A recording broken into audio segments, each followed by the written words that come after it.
Kemudian masuk ke pembahasan torsi pada kasus statis tak tentu. Sebagai ilustrasi, misal di sini ada batang poros ya, atau batang yang penampangnya lingkaran. Ini di bagian sisi kiri dan kanan diberikan tumpuan fix,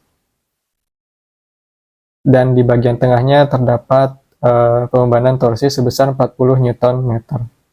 Maka kasus ini merupakan kasus statis tak tentu karena persamaan kesetimbangan yang ada tidak bisa menyelesaikan atau menentukan gaya-gaya yang bekerja pada benda tersebut.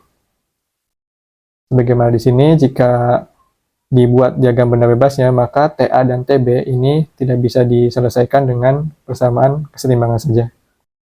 Jika ingin dijabarkan sigma M sama dengan 0, maka dimasukkan ya TA tambah TB, kemudian dikurangi 40 Nm sama dengan 0. Dengan hanya mengandalkan persamaan kesetimbangan ini, maka tidak bisa menentukan nilai TA dan TB, karena ada dua yang tidak diketahui, sedangkan persamaannya cuma ada satu.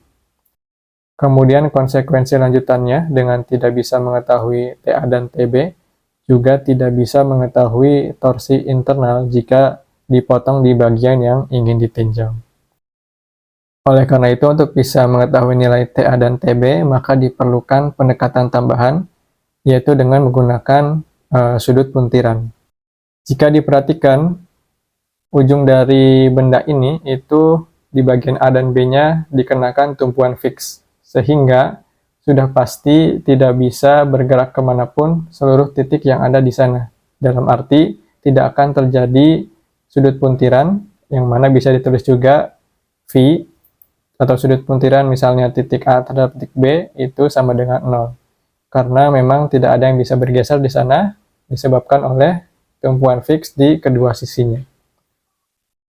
Sehingga jika diturunkan lebih lanjut, rumusnya akan didapatkan sigma dari T kali L dibagi JG itu sama dengan 0 ya. Jadi tidak akan ada sudut puntiran yang terjadi baik di titik A maupun titik B.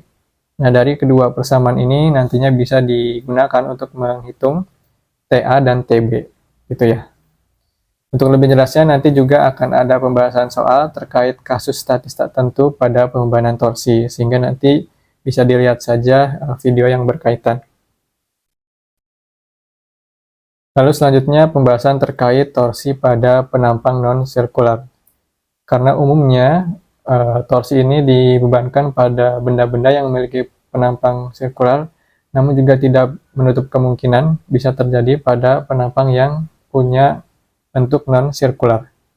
Misalnya di sini jika penampangnya berbentuk persegi, maka tegangan puntir dan sudut puntirannya bisa dihitung menggunakan rumus cepatnya, yaitu 4,81 kali torsi internal dibagi A pangkat 3 ya, untuk tegangan puntirnya.